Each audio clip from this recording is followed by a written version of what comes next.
ਤੁਹਾਡਾ ਸਭ ਦਾ ਭਰਪੂਰ ਸਵਾਗਤ ਹੈ। ਪਹਿਲੇ ਸੈਗਮੈਂਟ ਵਿੱਚ ਜੋ ਪਹਿਲਾ ਇਸ਼ੂ ਸੀ ਉਹ ਅਸਾਂ ਡਿਸਕਸ ਕੀਤਾ ਉਹ ਸੀ ਕਿ ਪਾਕਿਸਤਾਨ ਦੇ ਪ੍ਰਧਾਨ ਮੰਤਰੀ ਨੇ ਚੇਤਾਵਨੀ ਦਿੱਤੀ ਹੈ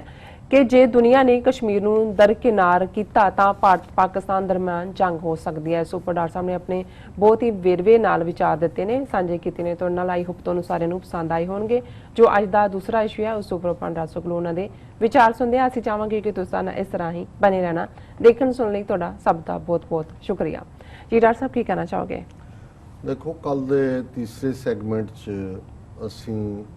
जेड़ा वाक़या ननकाना साहब च बच्ची जगजीत कौर दे नाल वापरिया जी उस दा जिक्र कीता सी कि किवें उन्हां दे पेरेंट्स उन्हां दे ब्रदर उन्हां दी इस सारे दे उत्ते उन्हां ने किवें अपना रुदन अपना वैराग दस्या की वापरिया और बेशक कल ही इस बारे थोड़ी बहुत जानकारी सामने आई सी, लेकिन इस कोई शक नहीं है कि इस वाक़या नूं लैके जिथे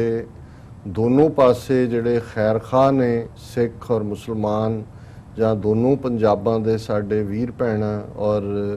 खालिस्तान कश्मीर पाकिस्तान जिहड़ी साडी एक सॉलीडैरिटी है उसनूं लैके उन्हां वल्लों फिक्र दा भी इजहार किया गया है। गल दी तह तक जाके उन्होंने समझण दी भी कोशिश की गई और जिवें मैं कहा कि जे 150 मैसेज इस पिछले 24 घंटे च आया तो एक भी मैसेज ऐसा नहीं है और वो पाकिस्तानी भैणां भरावां दी मैं गल करदा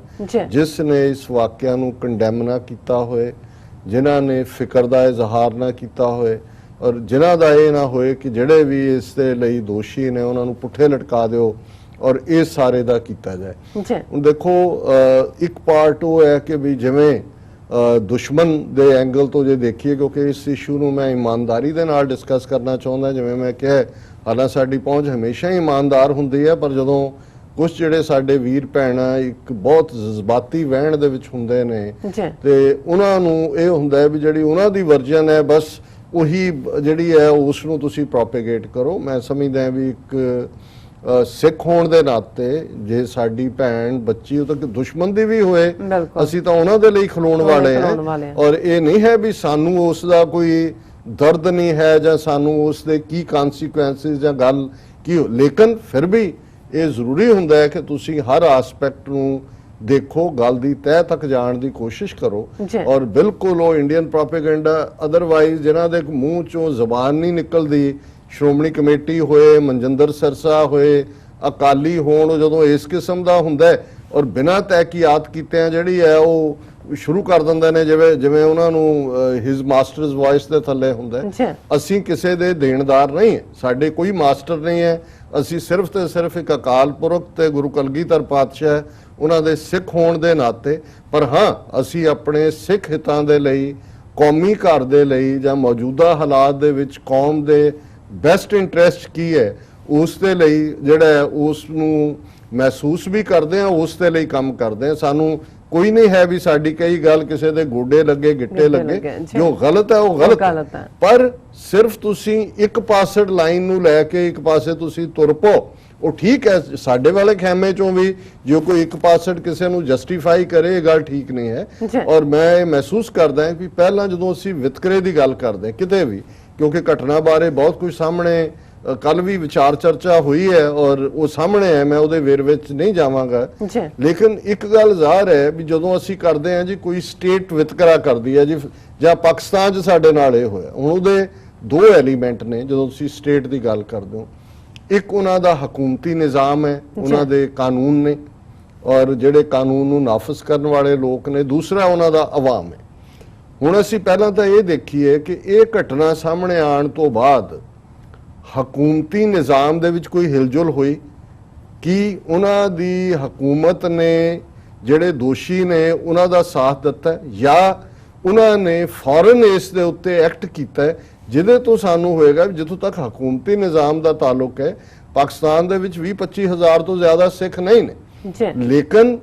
जे सिख गुरुद्वारियां दी साम संभाल दी गल, करतारपुर कॉरीडोर दी गल और उन्हां सिखां दी जिस लैवल दे उत्ते लोकल जिहड़ी है उन्हां दी रैकगनीशन, वो तां ਇਹਨਾਂ ਦਾ ਹੀ ਜਿਹੜਾ ਹਿੰਦੂਤਵੀ ਮੀਡੀਆ ਉਹ ਪੈਂਪਰਿੰਗ ਕਹਿੰਦਾ ਜੀ। ਜਦੋਂ ਉਹ ਹੋਏ ਕਹਿਣਗੇ ਜੀ ਦੇਖੋ ਸਾਡੇ ਨਾਲ ਇਹ ਹੁੰਦਾ ਹੈ, ਸਿੱਖਾਂ ਨੂੰ ਪੈਂਪਰ ਕਰਦੇ ਨੇ। ਪਰ ਜੇ ਕੋਈ ਘਟਨਾ ਇਸ ਕਿਸਮ ਦੀ ਵਾਪਰਦੀ ਹੈ ਉਹਨੂੰ ਬੇਸ ਬਣਾ ਕੇ ਉਹ ਫਿਰ ਪੂਰੀ ਜਿਹੜੀ ਬੈਸ਼ਿੰਗ ਹੈ, ਤੇ ਸਾਡਾ ਵੀ ਇੱਕ ਬ੍ਰਿਗੇਡ ਜਿਨ੍ਹਾਂ ਨੇ ਪਤਾ ਨਹੀਂ ਕਿੱਥੋਂ ਇਹ ਨਫ਼ਰਤ ਆਪਣੇ ਦਿਲਾਂ 'ਚ ਪਾਲੀ ਹੋਈ ਹੈ, ਜਾਂ ਉਹਨਾਂ ਨੂੰ ਜਿਹੜੇ ਜਿਨ੍ਹਾਂ ਦੇ ਕਹਿਣ ਦੇ ਉੱਤੇ ਜਾਂ ਜਿਨ੍ਹਾਂ ਨੂੰ ਖੁਸ਼ ਕਰਨ ਦੇ ਲਈ ਇਹ ਕਰਦੇ ਨੇ, ਉਹਨਾਂ ਦਾ ਉਹ ਨਜ਼ਰ ਨਹੀਂ ਆਉਂਦਾ। ਔਰ ਇਸ ਸਾਰੇ ਦੇ ਵਿੱਚ ਮੈਂ ਸਮਝਦਾ ਵੀ ਈਵਨ ਮੈਨੂੰ ਅੱਜ ਦੁੱਖ ਹੋਇਆ, ਹਾਲਾਂਕਿ ਚਲੋ ਭੈਣ ਜੀ ਅਮਨਜੋਤ ਕੌਰ ਉਹ ਕਈ ਵਾਰ ਗੁੱਸੇ ਗਿਲੇ 'ਚ ਉਹ ਸਾਨੂੰ ਲਾਹਨਤ ਭੇਜ ਰਹੇ ਨੇ ਕਿ ਜੀ ਤੁਹਾਨੂੰ ਹੁਣ ਇਸ ਕਿਸਮ ਦੀ ਗੱਲ ਦਾ ਮਤਲਬ ਹੈ, ਮੈਨੂੰ ਹੁਣ ਇਹ ਸਮਝ ਆਉਣਾ ਸ਼ੁਰੂ ਹੋਇਆ ਹੈ ਕਿ 1947 ਦੇ ਵਿੱਚ ਜਦੋਂ ਅਸੀਂ ਮਾਸਟਰ ਤਾਰਾ ਸਿੰਘ ਨੂੰ ਉਸ ਸਾਰੇ ਦੇ ਲਈ ਕਿ ਜੀ ਉਹ ਨਾਨਕ ਚੰਦ ਮਲਹੋਤਰਾ ਤੇ ਉਹਨੇ ਕਿਉਂ ਨਹੀਂ ਕਾਇਦੇ ਆਜ਼ਮ ਦੀ ਗੱਲ ਸੁਣੀ ਜਾਂ ਆਪਣਾ ਦੇਸ਼ ਕਿਉਂ ਨਹੀਂ ਬਣਾਇਆ, ਤੇ ਫਿਰ ਮੈਂ ਦੇਖ ਸਕਦਾ ਕਿ ਕਿਸ ਕਿਸਮ ਦਾ ਇੱਕ ਮਾਹੌਲ ਸਿਰਜਿਆ ਜਾਂਦਾ ਹੈ। ਔਰ ਸਿਆਣੇ ਬਿਆਣੇ ਲੋਕ ਵੀ ਜਿਹੜੇ ਨੇ ਉਸ ਦੇ ਵਿੱਚ ਰੁੜ ਜਾਂਦੇ ਨੇ, ਉਹਨਾਂ ਨੂੰ ਇਹ ਰਹਿੰਦਾ ਹੀ ਨਹੀਂ ਇਸ ਗੱਲ ਦਾ ਧਿਆਨ ਕਿ ਭਾਈ ਸਾਡੇ ਹਿੱਤ ਸਾਡੀ ਗੱਲ, ਇਸ ਗੱਲ ਨੂੰ ਇੱਕ ਕੰਟੈਕਸਟ ਦੇ ਵਿੱਚ ਦੇਖੋ। ਉਸ ਸਾਰੇ ਨੂੰ ਅਸੀਂ ਕਿਉਂ ਇਸ ਕਿਸਮ ਦਾ ਬਣਾ ਕੇ ਜਿੱਥੇ ਤੁਹਾਡੇ ਲਈ ਮਾੜੀ ਮੋਟੀ ਹਮਦਰਦੀ ਹਾਂ ਦਾ ਨਾਰਾ ਹੈ, ਜਿੱਥੋਂ ਤੁਹਾਡੇ ਲਈ ਕੋਈ ਜਿਹੜਾ ਉਹ ਤੁਹਾਡੇ ਨਾਲ ਖਲੋਣ ਵਾਲਾ ਨਿਕਲ ਸਕਦਾ ਹੈ। ਹੁਣ ਪਹਿਲਾਂ ਤਾਂ ਅਸੀਂ ਹਕੂਮਤ ਦੀ ਗੱਲ ਕਰਦੇ ਹਾਂ ਨਾਲ ਦੀ ਨਾਲ, ਕਿਉਂਕਿ ਸਾਡੇ ਬਹੁਤ ਸਾਰੇ ਦਰਸ਼ਕਾਂ ਨੇ ਹਾਲਾਂਕਿ ਜਿਸ ਟੌਪਿਕ 'ਚ ਅਸੀਂ ਇਹਨੂੰ ਡਿਸਕਸ ਕੀਤਾ ਉਹਦਾ ਟੌਪਿਕ ਦੀ ਹੈਡਲਾਈਨ ਡਿਫਰੈਂਟ ਸੀ, ਪਰ ਕਿਉਂਕਿ ਓਪਨਿੰਗ 'ਚ ਜਿਹੜੀ ਹੈ ਨਗਾਰੇ ਖਾਲਸਾ ਵਾਲਿਆਂ ਦੀ ਲਿਖਤ ਸੀ ਉਹਨੂੰ ਅਸੀਂ ਆਧਾਰ ਬਣਾਇਆ। ਸਾਰੇ ਦੇ ਸਾਰੇ ਮੈਸੇਜ ਇਸ ਦੇ ਨੇ, ਔਰ ਉਹਦੇ 'ਚ ਬਹੁਤ ਸਾਰੇ ਨੇ ਕਿਹਾ ਸੀ ਜੀ ਅਸੀਂ ਇਸ ਦੇ ਉੱਤੇ ਇਹਨੂੰ ਅਨਚੈਲੰਜ ਨਹੀਂ ਜਾਣ ਦੇਵਾਂਗੇ। ਔਰ ਅੱਜ ਡੌਨ ਅਖਬਾਰ ਜਿਹੜੀ ਪਾਕਿਸਤਾਨ ਦੀ ਸਭ ਤੋਂ ਪੁਰਾਣੀ ਔਰ ਕ੍ਰੈਡੀਬਲ ਅਖਬਾਰ ਹੈ, ਉਹਦੀ ਹੈਡਲਾਈਨ ਹੈ Punjab government to negotiate with Sikh community over alleged forced conversion of 19-year-old girl। और खबर ये है कि high level committee headed by Punjab law minister Raja Basharat has been constituted by the provincial government in order to negotiate with a 30-member committee formed by Pakistan's Sikh community in relation to a case pertaining to the alleged forced conversion of a Sikh girl it emerged on Friday। So foreign ਉਹਨਾਂ ਦੀ law ministry ਦੇ ਥੱਲੇ ਇੱਕ committee ਦਾ ਗਠਨ ਕੀਤਾ ਜਿਨ੍ਹਾਂ ਨੇ ਕਿ ਜਿਹੜੀ ਪਾਕਿਸਤਾਨ ਦੇ ਸਿੱਖਾਂ ਨੇ 30 ਮੈਂਬਰੀ ਕਮੇਟੀ ਬਣਾਈ। ਔਰ ਮੈਂ ਇਹ ਦੱਸਦੇ ਹਾਂ ਕਿ ਅੱਜ ਹੀ ਆਉਣ ਤੋਂ ਪਹਿਲਾਂ ਮੈਂ ਜਿਹੜੀ ਪਾਕਿਸਤਾਨ ਦੀ ਕਮੇਟੀ ਔਰ ਪਾਕਿਸਤਾਨ ਸਿੱਖ ਗੁਰਦੁਆਰਾ ਪ੍ਰਬੰਧਕ ਕਮੇਟੀ ਦੇ ਸਾਬਕਾ ਪ੍ਰਧਾਨ ਬਿਸ਼ਨ ਸਿੰਘ ਉਹਨਾਂ ਦੀ ਪ੍ਰੈਸ ਕਾਨਫਰੰਸ ਵੀ ਦੇਖੀ ਹੈ। ਔਰ ਉਹਦੇ 'ਚ ਉਹਨਾਂ ਨੇ ਬਿਲਕੁਲ ਉਹਨਾਂ ਨੇ ਇੰਡੀਅਨ ਗਵਰਨਮੈਂਟ ਔਰ ਜਿਹੜੇ ਉਹਨਾਂ ਨੇ ਨਾਂ ਲੈ ਕੇ ਮਨਜਿੰਦਰ ਸਰਸਰ ਦੂਜਿਆਂ ਦਾ ਕਿਹਾ, ਉਹਨਾਂ ਨੇ ਕਿਹਾ ਵੀ ਇੱਥੇ ਐਵੇਂ ਤੁਸੀਂ ਜਿਹੜਾ ਇਸ ਕਿਸਮ ਦਾ ਗਲਤ ਪ੍ਰੋਪੇਗੈਂਡਾ ਨਾ ਕਰੋ, ਅਸੀਂ ਪਾਕਿਸਤਾਨੀ ਹੈ, ਪ੍ਰੋਬਲਮ ਸਾਡੀਆਂ ਵੀ ਨੇ ਇੰਟਰਨਲ, ਅਸੀਂ ਉਹਨਾਂ ਨੂੰ ਰਿਜ਼ੋਲਵ ਕਰਨ ਦੀ ਸਮਰੱਥਾ ਰੱਖਦੇ ਹਾਂ। ਔਰ ਪੰਜਾਬ ਦੇ ਗਵਰਨਰ ਦੇ ਨਾਲ ਉਹਨਾਂ ਨੇ ਸਪੈਸ਼ਲ ਟੀਮ ਭੇਜੀ ਹੈ, ਮਿਨਿਸਟਰ ਵੀ ਆਏ ਨੇ, ਔਰ ਅਸੀਂ ਬਹੁਤ ਜਲਦੀ ਜਿਹੜਾ ਹੈ ਇਹ ਸਾਰੀ ਗੱਲ ਦੀ ਤਹਿ ਤੱਕ ਪਹੁੰਚਾਂਗੇ। ਸੋ ਮੈਂ ਸਮਝਦਾ ਹਾਂ ਵੀ ਜਿਨ੍ਹਾਂ ਨੇ ਉੱਥੇ ਰਹਿਣਾ ਜਿਹੜੇ ਰਹਿ ਰਹੇ ਨੇ, ਤੁਸੀਂ ਉਹ ਜਿਹਾ ਮਾਹੌਲ ਕ੍ਰੀਏਟ, ਹੁਣ ਇੰਡੀਅਨ ਕੀ ਚਾਹੁੰਦੇ ਨੇ ਜਾਂ ਹਿੰਦੂ ਕੀ ਚਾਹੁੰਦੇ ਆ ਗਵਰਨਮੈਂਟ ਜਾਂ ਦੂਜੇ, ਮੈਨੂੰ ਕੋਈ ਹੈਰਾਨੀ ਨਹੀਂ ਹੋਏਗੀ ਕੱਲ ਨੂੰ ਉਹਨਾਂ ਦਾ ਜਿਹੜਾ ਹੋਮ ਮਿਨਿਸਟਰ ਹੈ ਜਾਂ ਉਹ ਕਹੇ ਜੀ ਜੇ ਪਾਕਿਸਤਾਨ ਦੇ 25,000 ਸਿੱਖ ਭਾਰਤ ਦੇ ਵਿੱਚ ਜਿਹੜਾ ਹੈ ਉਹ ਸ਼ੈਲਟਰ ਰਹਿਣਾ ਚਾਹਣ ਤੇ ਅਸੀਂ ਉਹਨਾਂ ਨੂੰ ਜਿਹੜਾ ਉਹ ਮਨਜ਼ੂਰ ਕਰਾਂਗੇ, ਅਸੀਂ ਆਫਰ, ਮੈਨੂੰ ਕੋਈ ਹੈਰਾਨ, ਕਿਉਂਕਿ ਇਹ ਜਿਹੜੀ ਸਾਡੀ ਸਾਂਝ ਹੈ ਕਸ਼ਮੀਰ ਦੇ ਹਵਾਲੇ ਨਾਲ, ਪਾਕਿਸਤਾਨ ਦੇ ਹਵਾਲੇ ਨਾਲ, ਕਰਤਾਰਪੁਰ ਦੇ ਹਵਾਲੇ ਨਾਲ, ਇਹ ਇਹਨਾਂ ਨੂੰ ਪਚ ਨਹੀਂ ਰਹੀ ਔਰ ਉਹ ਕੁਛ ਨਾ ਕੁਛ ਕਰਨ ਦੀ ਤਾਕ ਦੇ ਵਿੱਚ ਰਹਿੰਦੇ ਨੇ। ਹੁਣ ਇਸ ਘਟਨਾ ਬਾਰੇ ਮੈਂ ਅਜੇ ਨਹੀਂ ਕਹਿਣਾ ਚਾਹੁੰਦਾ ਜਦੋਂ ਤੱਕ ਫਾਈਨਲ ਤਹਿਕੀਕਾਤ ਨਹੀਂ ਹੁੰਦੀ। ਹਾਲਾਂਕਿ ਸਾਡੇ ਕੋਲ ਇੱਕ ਦੋ ਜਿਹੜੀਆਂ ਇਨਫੋਰਮੇਸ਼ਨਸ ਨੇ ਉਹ ਦੱਸਦੀਆਂ ਨੇ ਕਿ ਇਹਦੇ ਪਿੱਛੇ ਹੋਰ ਵੀ ਕੀ ਹੋ ਸਕਦਾ ਹੈ, ਲੇਕਿਨ ਜੇ ਮੈਂ ਇਹ ਗੱਲ ਹੁਣ ਕਰਾਂਗਾ ਫਿਰ ਹੋਏਗਾ ਜੀ ਦੇਖ ਲਓ ਪਾਕਿਸਤਾਨ ਦੇ ਹੱਕ 'ਚ ਕੇਸ ਬਿਲਡ ਕਰਤਾ ਬਿਨਾਂ ਜਿਹੜੀ ਹੈ ਤਹਿਕੀਕਾਤ ਕੀਤੇ, ਪਰ let the investigation be over. ਔਰ ਉਹਦੇ 'ਚ ਉਹਨਾਂ ਨੇ ਔਰ ਇਹਦੇ 'ਚ ਹੈ ਕਿ ਜਿਹੜਾ ਮੈਮੋਰੈਂਡਮ ਉਹਨਾਂ ਨੇ ਇੰਸਪੈਕਟਰ ਜਨਰਲ ਪੁਲਿਸ ਨੂੰ ਦਿੱਤਾ ਹੈ, district police officer Nankana Sahib, ਕਿ ਵੀ ਫਸਟ ਇਨਫੋਰਮੇਸ਼ਨ ਰਿਪੋਰਟ ਉਹ ਫਾਈਲ ਹੋਈ 28 ਅਗਸਤ ਨੂੰ 6 ਬੰਦਿਆਂ ਦੇ ਅਗੇਂਸਟ ਜਿਨ੍ਹਾਂ ਦੇ ਉੱਤੇ ਇਲਜ਼ਾਮ ਹੈ। ਔਰ ਪੁਲਿਸ ਨੇ ਜਿਹੜਾ ਉਹਨਾਂ ਜਿਹੜੇ ਦੋਸ਼ੀ ਨੇ ਉਹਨਾਂ ਨੂੰ ਲਾਹੌਰ ਦੇ ਵਿੱਚ ਸਪੌਟ ਕੀਤਾ, ਇੱਕ ਨੂੰ ਜਿਹੜਾ ਗ੍ਰਿਫਤਾਰ ਕਰ ਲਿਆ ਗਿਆ, 3 ਜਿਹੜੇ ਨੇ ਉਹਨਾਂ ਨੇ ਪ੍ਰੀ ਅਰੈਸਟ ਬੇਲ ਲਈ ਹੈ ਤੇ 2 ਜਿਹੜੇ ਨੇ ਉਹ ਭਗੌੜੇ ਨੇ। ਔਰ ਇਹ ਜਿਹੜੀ ਸ਼ੇਖ ਸੁਲਤਾਨ ਇਹਨਾਂ ਦਾ ਹੁਣ ਹੁੰਦਾ ਇਹ ਹੈ, ਦੇਖੋ ਇਹਨਾਂ ਕੇਸਿਸ 'ਚ ਜਦੋਂ ਇੱਕ ਐਡਲਟ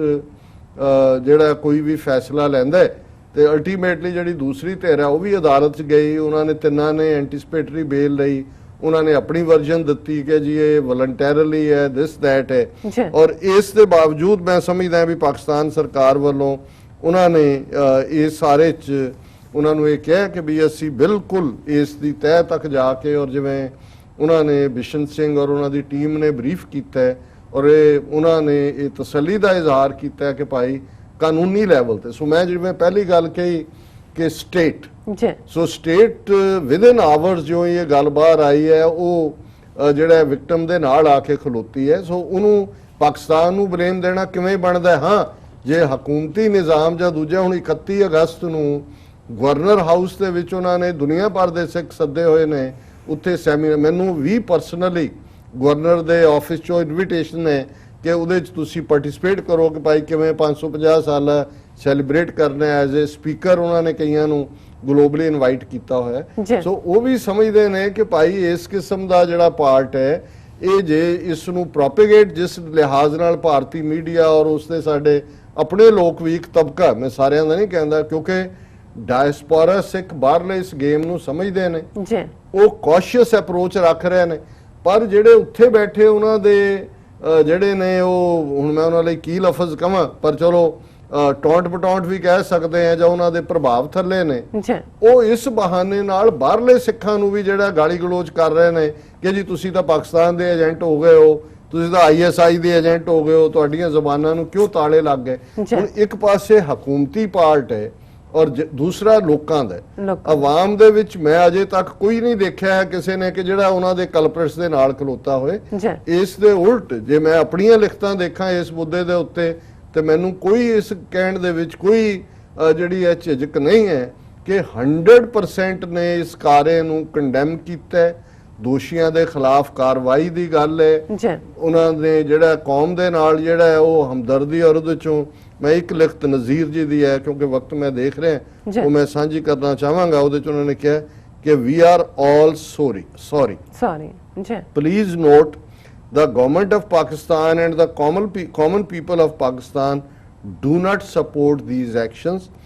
There are 50,000 उन्होंने number दिता है, 6 living in Pakistan. However, all it takes is one odd case like this to ruin everything and give the impression that the same is happening to all the remaining 6. कि कोई भी वाकया एक ਜਿਹੜਾ ਉਹ ਬਾਕੀ ਸਾਰਿਆਂ ਨੂੰ ਰੂਇਨ ਕਰਨ ਵਾਲਾ ਹੁੰਦਾ ਹੈ, ਔਰ ਫਿਰ ਇਹ ਵੀ ਦੇਖਣਾ ਬਣਦਾ ਹੁੰਦਾ ਹੈ ਕਿ ਇਹ ਰੂਇਨ ਕਰਾਉਣ ਦਾ ਇਸ ਸਾਰੇ ਦਾ ਕਿਹਨੂੰ ਮਫਾਦ ਹੈ ਔਰ ਇਸ ਸਾਰੇ ਦੇ ਨਾਲ ਹੋਰ ਕੀ ਜੁੜਿਆ ਹੋ ਸਕਦਾ ਹੈ। The government is following this case and our chief minister has ordered the immediate investigation. It is not in our national interest to have incidents and stories like this occurring. ਹੁਣ ਪਾਕਿਸਤਾਨ ਦੀ ਹਕੂਮਤ ਜਾਂ ਆਵਾਮ ਉਹ ਚਾਹੇਗੀ ਕਿ ਕਿੱਥੇ ਉਹ ਕਸ਼ਮੀਰੀਆਂ ਦੇ ਲਈ ਆਵਾਜ਼ ਚੁੱਕ ਰਹੇ ਨੇ, ਸਿੱਖ ਕਸ਼ਮੀਰੀਆਂ ਦੇ ਨਾਲ ਖੜੇ ਨੇ, ਭਾਰਤ ਭਰ ਚੋਂ ਕਸ਼ਮੀਰੀ ਬੱਚੀਆਂ ਨੂੰ ਮਹਿਫੂਜ਼ ਕਸ਼ਮੀਰ ਪਹੁੰਚਾਉਣ ਦੀਆਂ ਕਹਾਣੀਆਂ ਸੋਸ਼ਲ ਮੀਡੀਆ ਤੇ ਨੇ, ਔਰ ਉਹਦੇ ਚ ਉਹਨਾਂ ਨੇ ਅਖੀਰ ਕਿਹਾ ਵੀ ਸਾਨੂੰ ਆਸ ਹੈ ਕਿ ਸਿੱਖ ਕੌਮ ਜਿਹੜੀ ਹੈ ਇਸ ਸਾਰੇ ਦੇ ਉੱਤੇ ਠਰਮੇ ਨਾਲ ਵਿਚਾਰ ਕਰੇਗੀ ਔਰ ਭਾਵੁਕਤਾ ਦਾ ਸਹਾਰਾ ਨਹੀਂ ਲਏਗੀ। ਸੋ ਮੈਂ ਇਹੀ ਅਪੀਲ ਕਰਨਾ ਚਾਹੁੰਦਾ ਕਿ ਇਹ ਜਿਹੜੇ ਔਖੇ ਵੇਲੇ ਹੁੰਦੇ ਨੇ ਜਾਂ ਜਦੋਂ ਇਸ ਕਿਸਮ ਦਾ ਅਸੀਂ ਸਮਝ ਸਕਦੇ ਹਾਂ ਕਿ ਇਹ ਪੀੜ ਮੈਂ ਇੱਕ ਸਿੱਖ ਦੇ ਨਾਤੇ ਕਿਵੇਂ ਮਹਿਸੂਸ ਕਰਦਾ, ਮੈਂ ਮਹਿਸੂਸ ਕਰਦਾ, ਲੇਕਿਨ ਤੁਸੀਂ ਜਦੋਂ ਇੱਕ ਕੰਟੈਕਸਟ ਦੇ ਵਿੱਚ ਦੇਖਦੇ ਹੋ ਤੇ ਫਿਰ ਸਾਡੇ ਸਾਹਮਣੇ ਜਿਨ੍ਹਾਂ ਨੂੰ ਅੱਜ ਇਸ ਸਾਰੇ ਦੇ ਉੱਤੇ ਭਾਰਤੀ ਮੀਡੀਆ ਔਰ ਉਹਨਾਂ ਨੂੰ ਤਕਲੀਫ ਹੈ, ਤੁਹਾਨੂੰ ਉਹ ਹਜ਼ਾਰਾਂ ਸਿੱਖ ਭੈਣਾਂ ਜਿਹੜੀਆਂ ਵਿਧਵਾ ਕਾਲਨੀ 'ਚ ਬੈਠੀਆਂ ਜਿਨ੍ਹਾਂ ਦੇ ਨਾਲ ਗੈਂਗ ਰੇਪ ਹੋਏ ਨੇ, ਜਿਨ੍ਹਾਂ ਨੂੰ 35 ਸਾਲ ਬਾਅਦ ਤੁਹਾਡੇ ਉੱਥੋਂ ਦੇ ਸਿਸਟਮ ਨੇ ਇਨਸਾਫ ਨਹੀਂ ਦਿੱਤਾ, ਉਦੋਂ ਤਾਂ ਤੁਸੀਂ ਸਾਰੇ ਨਹੀਂ ਜਾਗਦੇ, ਉਦੋਂ ਤਾਂ ਉਹੀ ਵਿਚਾਰੇ ਜਿਹੜੇ ਨੇ ਟੱਬਰ ਉਹ ਅਦਾਲਤਾਂ ਦੇ ਵਿੱਚ ਧੱਕੇ ਖਾਂਦੇ ਫਿਰਦੇ ਨੇ। ਸੋ ਮੈਂ ਇਹ ਨਹੀਂ ਕਹਿੰਦਾ ਅਮਰੀਕਨ ਜਿਵੇਂ ਕਹਿੰਦਾ two wrongs don't make a right, ਪਰ ਇੱਕ ਪਾਸੇ ਸਟੇਟ ਸਪਾਂਸਰਡ ਐਕਟ ਹੈ ਨਵੰਬਰ 84 ਦਾ, ਸਟੇਟ ਸਪਾਂਸਰਡ ਕਿਲਿੰਗਸ ਨੇ, ਇਸ ਪਾਸੇ ਜੇ ਇਸ ਕਿਸਮ ਦਾ ਕੁਕਰਮ ਕੋਈ ਹੋਇਆ, ਕੋਈ ਇੰਡੀਵਿਜੂਅਲ ਜਾਂ ਉਹਨਾਂ ਦੇ ਪਿੱਛੇ ਜਿਸ ਕਿਸਮ ਦੇ ਲੋਕ ਉਹ ਅਸੀਂ ਉਹਦੇ ਲਈ ਤਾਂ ਹਕੂਮਤ ਵੀ, ਲੋਕ ਵੀ, ਕਾਨਸੈਪਟ ਵੀ, ਖਾਲਿਸਤਾਨ ਵੀ, ਕਰਤਾਰਪੁਰ ਕੋਰੀਡੋਰ ਵੀ ਸਾਰੇ ਇੱਕੋ ਰਸੇ ਨਾਲ ਬੰਨਣ ਨੂੰ ਤਿਆਰ ਹੈ, ਤੇ ਉਦੋਂ ਸਾਡੀਆਂ ਜ਼ਬਾਨਾਂ ਨੂੰ ਕਿਉਂ ਤਾਲੇ ਲੱਗ ਜਾਂਦੇ ਨੇ? ਕਿੰਨੇ ਕਿਨਾਂ ਨੂੰ ਤਕਲੀਫ ਹੋਈ ਹੈ ਹੁੰਦੀ ਹੈ ਜਦੋਂ ਕਿ ਉੱਥੇ ਜ਼ੁਲਮ ਹੁੰਦੇ ਨੇ, ਲਗਾਤਾਰਤਾ ਨਾਲ ਹੋ ਰਹੇ ਨੇ। ਸੋ ਮੈਂ ਇਹੀ ਕਹਾਂਗਾ ਕਿ ਬੇਸ਼ੱਕ ਇਹ ਮੇਰੇ ਕਹਿਣ ਤੋਂ ਬਾਅਦ ਵੀ ਜਿਹੜਾ ਹੈ, ਮੈਨੂੰ ਪਤਾ ਹੈ ਵੀ ਇਹ ਹੌਟ ਪੋਟੇਟੋ ਹੈ। ਅੱਜ ਜਦੋਂ ਅਸੀਂ ਸ਼ਾਮ ਦੀ ਗੱਲਬਾਤ ਕਰਨਾ ਚਾਹੁੰਦੇ ਸੀ, ਜਿਹੜਾ 9:30 ਤੋਂ 10 ਗੁਫ਼ਤਗੂ ਪ੍ਰੋਗਰਾਮ ਹੁੰਦਾ ਹੈ, 2-3 ਡਿਫਰੈਂਟ ਦੇ ਨਾਲ ਜਿਨ੍ਹਾਂ ਤੱਕ ਪਹੁੰਚ ਹੋਈ, ਅਮਰਵੀਰ ਸਿੰਘ ਕਹਿਣ ਲੱਗੇ ਜੀ ਉਹ ਅਵੇਲੇਬਲ ਨਹੀਂ, ਉਹ ਇੱਥੇ ਨਹੀਂ। ਮੈਂ ਕਿਹਾ ਹੌਟ ਪੋਟੇਟੋ ਹੈ, ਇਹ ਜਦੋਂ ਅੱਗ ਬਲ ਰਹੀ ਹੁੰਦੀ ਹੈ ਨਾ, ਕੋਈ ਨੇੜੇ ਨਹੀਂ ਆਉਣਾ ਚਾਹੁੰਦਾ ਹੁੰਦਾ ਜੀ, ਕੋਈ ਹੋਰ ਬੁਝਾ ਦੇ ਤੇ ਫਿਰ ਉਹ ਬੁਝੀ ਅੱਗ ਦੇ ਕੋਲ ਆ ਕੇ ਫੋਟੋ ਲਵਾਉਣਾ ਚਾਹੁੰਦੇ ਨੇ। ਪਰ ਸਾਡਾ ਇਹ ਨਹੀਂ ਹੈ, ਸਾਨੂੰ ਜਿਹੜਾ ਉਹ ਚੈਲੰਜ ਕਿਤੇ ਵੀ ਹੁੰਦਾ ਹੈ, ਅਸੀਂ ਉਹਨੂੰ ਆਪਣੇ ਆਪ ਨੂੰ ਸਭ ਤੋਂ ਪਹਿਲਾਂ ਆਪਣਾ ਸਿਰ ਅੱਗੇ ਕਰਦੇ। ਔਰ ਮੈਨੂੰ ਇਹ ਲੱਗਦਾ ਹੈ ਕਿ ਵੀ ਜਦੋਂ ਕੌਮ ਔਰ ਕੌਮਾਂ ਦੇ ਵਿੱਚ ਕੋਈ ਵੀ ਇਸ ਕਿਸਮ ਦਾ ਇਸ਼ੂ ਜਿਹੜਾ ਰੈਟਲ ਕਰ ਰਿਹਾ ਹੋਏ, ਜਿਹੜਾ ਆਪਸ ਦੇ ਵਿੱਚ ਟਕਰਾਅ ਦਾ ਜਾਂ ਨੈਗੇਟਿਵਿਟੀ ਪੈਦਾ ਕਰਦਾ ਹੋਏ, ਉਦੋਂ ਇੱਕ ਤੁਹਾਡੀ ਇਹ ਜ਼ਿੰਮੇਵਾਰੀ ਹੁੰਦੀ ਹੈ ਕਿ ਨੋ ਮੈਟਰ ਉਹਦਾ ਤੁਸੀਂ ਸਿਆਸੀ ਹਾਣ ਲਾਭ ਵਿਚਾਰਨ ਦਾ ਨਹੀਂ ਹੁੰਦਾ, ਫਿਰ ਵਟ ਮਸਟ ਬੀ। ਸੋ ਮੈਂ ਸਮਝਦਾ ਹਾਂ ਕਿ ਵੀ ਕਿਸੇ ਨੇ ਤਾਂ ਇਸ ਬਾਰੇ ਜਿਹੜਾ ਹੈ ਉਹ ਬੋਲਡਲੀ ਕਹਿਣਾ। ਅਸੀਂ ਕੋਸ਼ਿਸ਼ ਕਰਦੇ ਹਾਂ, ਹੋ ਸਕਦਾ ਸਾਡਾ ਵੀ ਬਾਇਜ਼ ਹੋਏ, ਲੇਕਿਨ ਫਿਰ ਵੀ ਅਸੀਂ ਇਮਾਨਦਾਰੀ ਨਾਲ ਗੱਲ ਦੀ ਤਹਿ ਤੱਕ ਜਾ ਕੇ ਔਰ ਕੌਮ ਦੇ ਵੱਡੇ ਮੁਫਾਦ ਔਰ ਕੌਮਾਂ ਦੇ ਵੱਡੇ ਜਿਹੜੇ ਇੰਟਰਸਟ ਨੇ ਉਹਨਾਂ ਦੇ ਮੱਦੇ ਨਜ਼ਰ ਅਸੀਂ ਗੱਲਬਾਤ ਕਰਦੇ। ਅਸੀਂ ਕੋਈ ਵਿਕੇ ਹੋਏ ਨਹੀਂ ਹੈ, ਕਿਸੇ ਨੂੰ ਖੁਸ਼ ਕਰਨਾ ਸਾਡਾ ਮਕਸਦ ਨਹੀਂ ਹੈ, ਕਿਸੇ ਦੀ ਜ਼ਮੀਨ 'ਚੋਂ ਸਾਨੂੰ ਕੋਈ ਜਿਹੜਾ ਹੈ ਉਹ ਕਣਕ ਨਹੀਂ ਆਉਂਦੀ ਘਰ, ਉਵੇਂ ਹੀ ਅਸੀਂ ਇੱਕ ਜਿਹੜਾ ਕਿਰਾਇਆ ਦੇ ਕੇ ਰਹਿੰਦੇ। ਇਸ ਤਰ੍ਹਾਂ ਦੀ ਇੱਕ ਫਕੀਰਾਨਾ ਤਸੱਵਰ ਹੈ, ਕੋਈ ਐਸਾ ਪਾਰਟ ਨਹੀਂ ਹੈ। ਪਰ ਘੱਟੋ ਘੱਟ ਇੱਦਾਂ ਦੇ ਮੌਕਿਆਂ ਤੇ ਇੱਕ ਜਿਹੜਾ ਬੈਲੈਂਸ ਰੱਖਣ ਦੀ ਜ਼ਰੂਰ ਕੋਸ਼ਿਸ਼ ਕਰਨੀ ਚਾਹੀਦੀ ਹੈ। ਇਹੀ ਮੈਂ ਆਪਣੀ ਕੌਮ ਨੂੰ ਜੀ ਰਾਜ ਸਾਹਿਬ, ਬਿਲਕੁਲ ਟਰੂ। ਇੱਥੇ ਲੈਣੇ ਆ ਬ੍ਰੇਕ ਤੋਂ ਪਹਿਲਾਂ ਅਸੀਂ ਆਪਣੇ ਦਰਸ਼ਕਾਂ ਤੇ ਸਰੋਤਿਆਂ ਨੂੰ ਫਿਰ ਦੁਬਾਰਾ ਅਪੀਲ ਤੇ ਬੇਨਤੀ ਕਰਦੇ ਹਾਂ ਵਿਊਅਰਸ, ਜਿਸ ਤਰ੍ਹਾਂ ਕਿ ਤੁਸੀਂ ਜਾਣਦੇ ਹੋ ਕਿ ਟੀਵੀ 84 ਮਨੁੱਖੀ ਹੱਕਾਂ ਦਾ ਪਹਿਰੇਦਾਰ ਹੈ। ਟੀਵੀ 84 ਸਿੱਖਾਂ, ਕਸ਼ਮੀਰੀਆਂ ਅਤੇ ਭਾਰਤ ਦੀਆਂ ਨੌਰਥ ਈਸਟ ਸਟੇਟਾਂ ਦੇ ਲੋਕਾਂ ਦੇ ਸਵੈਰਨੇਨੇ ਦੇ ਹੱਕਾਂ ਦਾ ਹਾਮੀ ਹੈ। ਅਸੀਂ ਚਾਹਾਂਗੇ ਕਿ ਤੁਸੀਂ ਟੀਵੀ 84 ਦੀ ਚੜ੍ਹਦੀ ਕਲਾ ਲਈ ਵੱਧ ਤੋਂ ਵੱਧ ਡੋਨੇਟ ਕਰੋ। ਡੋਨੇਟ ਕਰਨ ਲਈ ਸਾਡੀ ਵੈਬਸਾਈਟ tv84.tv ਤੇ ਜਾ ਕੇ ਪੇਪਲ ਦੀ ਵਰਤੋਂ ਕਰਕੇ ਵਨ ਟਾਈਮ ਡੋਨੇਟ ਕਰ ਸਕਦੇ ਹੋ, ਮੰਥਲੀ ਡੋਨੇਟ ਵੀ ਕਰ ਸਕਦੇ ਹੋ। ਤੁਸੀਂ ਟੀਵੀ 84 ਦੇ ਨਾਮ ਤੇ ਚੈੱਕ ਬਣਾ ਕੇ ਸਾਨੂੰ ਮੇਲ ਵੀ ਕਰ ਸਕਦੇ ਹੋ ਸਾਡੇ ਇਸ ਪਤੇ ਤੇ 36-01 37th Avenue, Long Island City, New York 11101 USA, ਜਾਂ ਫਿਰ ਤੁਸੀਂ ਸਾਨੂੰ ਫੋਨ ਰਾਹੀਂ ਵੀ ਸੰਪਰਕ ਕਰ ਸਕਦੇ ਸਾਡੇ ਫੋਨ ਨੰਬਰ ਤੇ 5164060694। Thank you so much viewers, ਤੁਸੀਂ ਨਾਲ ਇਸ ਤਰ੍ਹਾਂ ਬਣੇ ਰਹਿਣਾ। ਮਿਲਦੇ ਹਾਂ ਆਫਟਰ ਦਿਸ ਸ਼ਾਰਟ ਬ੍ਰੇਕ।